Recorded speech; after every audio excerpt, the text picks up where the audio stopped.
एक ऐसी दुनिया में जहां जुड़ाव ही सब कुछ है, जहां एक स्क्रीन के टैप से महाद्वीप जुड़ जाते हैं और लाखों लोगों के साथ एक पल साझा किया जा सकता है। यह भूलना आसान है कि सिर्फ 2 दशक पहले वैश्विक डिजिटल इंटरेक्शन का यह स्तर एक दूर का सपना था। लेकिन फिर एक छात्रावास के कमरे में एक शांत क्रांति शुरू हुई, जिसने एक ऐसी घटना को जन्म दिया जिसने हमारे जीने, प्यार करने और संवाद करने के तरीके को हमेशा के लिए बदल दिया। यह फेसबुक की कहानी है। हमारी कहानी अक्टूबर 2003 में हार्वर्ड विश्वविद्यालय के प्रतिष्ठित हॉल में शुरू होती है। एक प्रतिभाशाली, हालांकि सामाजिक रूप से थोड़ा अटपटा 19 वर्षीय मार्क जकरबर्ग एक ऐसी परियोजना पर काम शुरू करने वाले थे जो शुरू में आज के वैश्विक शक्ति केंद्र से बहुत दूर थी। जकरबर्ग एक मनोविज्ञान के छात्र थे जिन्हें कोडिंग का शौक था। उन्हें जानकारी और लोग कैसे जुड़ते हैं इसमें बहुत रुचि थी। उनके शुरुआती उपक्रमों में कोर्स मैच शामिल था, जो छात्रों को दूसरों के चयन के आधार पर कक्षाएं चुनने में मदद करने वाला एक उपकरण था। और फेसमाश अलग था। इसने छात्रों को 2 छात्र फोटो को अगल बगल रखकर तुलना करने और यह वोट करने की अनुमति दी कि कौन हॉटर था। इसे एक ही सप्ताहांत में बनाया गया था, जल्दी ही परिसर में वायरल हो गया और हार्वर्ड के नेटवर्क को क्रैश कर दिया। विश्वविद्यालय को यह पसंद नहीं आया। जकरबर्ग को सुरक्षा भंग करने और व्यक्तिगत गोपनीयता का उल्लंघन करने के लिए अनुशासनात्मक कार्रवाई का सामना करना पड़ा। फेसमाश को बंद कर दिया गया, लेकिन बीज बोया जा चुका था।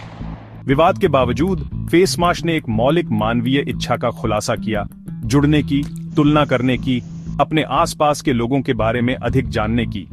जकरबर्ग ने महसूस किया कि एक निर्देशिका के लिए एक बड़ी संभावना थी, जो सिर्फ नाम और संख्या से कहीं अधिक थी। उन्होंने एक वास्तव में सामाजिक निर्देशिका की कल्पना की। जनवरी 2004 में आगे बढ़ते हैं। सीखे गए सबक और एक नए दृष्टिकोण के साथ जकरबर्ग ने कोड करना शुरू किया, जिसे उन्होंने शुरू में द फेसबुक कहा था। उनका लक्ष्य हार्वर्ड के छात्रों को जोड़ने के लिए एक ऑनलाइन निर्देशिका बनाना था, पूरे विश्वविद्यालय के लिए एक फेसबुक। उन्होंने इसे 4 फरवरी 2004 को अपने छात्रावास के कमरे से लॉन्च किया और प्रतिक्रिया तत्काल थी। 24 घंटों के भीतर लगभग 1200 हार्वर्ड छात्रों ने साइन अप किया था। यह नेटवर्क तेजी से हार्वर्ड से आगे बढ़ा। 1 महीने के भीतर द फेसबुक स्टैनफोर्ड, कोलंबिया और येल के छात्रों के लिए उपलब्ध था। दिसंबर 2004 तक इसके 10 लाख सक्रिय उपयोगकर्ता थे। यह तीव्र वृद्धि चुनौतियों से रहित नहीं थी। जकरबर्ग ने जल्द ही हार्वर्ड छोड़ दिया ताकि वे द फेसबुक को पूरी तरह से समर्पित कर सकें। वह पालो ओनल्टो, कैलिफोर्निया चले गए और एक छोटी टीम को इकट्ठा किया। महत्वपूर्ण शुरुआती हस्तियों में Dustin Moskovitz, Eduardo Saverin, Andrew McCollum और क्रिस ह्यूजेस शामिल थे। द फेसबुक की मूल अवधारणा विशेष रूप से विश्वविद्यालय के छात्रों के लिए थी, लेकिन जैसे जैसे इसकी लोकप्रियता बढ़ी, टीम ने शैक्षणिक दीवारों से परे इसकी अपार क्षमता को महसूस किया। 2005 में एक महत्वपूर्ण निर्णय लिया गया। उन्होंने $2 लाख में facebook.com डोमेन नाम खरीदा, जिससे नाम से द हटा दिया गया। यह एक प्रतीकात्मक बदलाव था, जो एक विश्वविद्यालय विशिष्ट उपकरण से एक व्यापक, अधिक सुलभ मंच की ओर बढ़ने का संकेत था।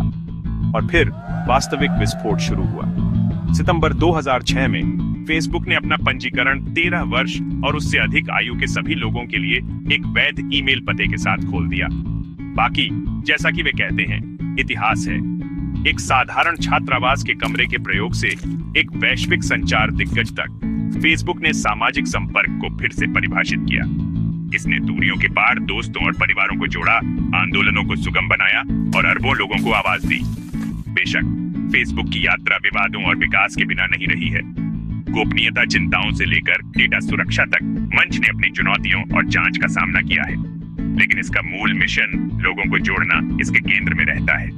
फेसबुक का आविष्कार एक विचार की शक्ति, एक युवा उद्यमी की दृढ़ता और जुड़ाव के लिए अटूट मानवीय आवश्यकता का एक वसीयतनामा है। इसने हमारी दुनिया को गहरे तरीकों से बदल दिया, हमें याद दिलाया कि सबसे सरल विचार भी वास्तव में असाधारण चीज में खिल सकते हैं।